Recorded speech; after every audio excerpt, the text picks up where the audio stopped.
This is the top bar on my website. I am very happy. Make everything analog. Got the tungsten cube. This is extremely important, obviously. This is how you make a weatherometer. Take this, stick it on the bottom. Boom.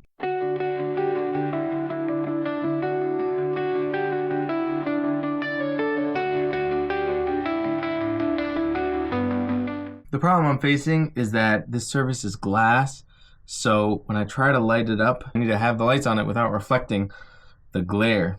And the glare causes the whole adjustment thing to be off. Oh, my back.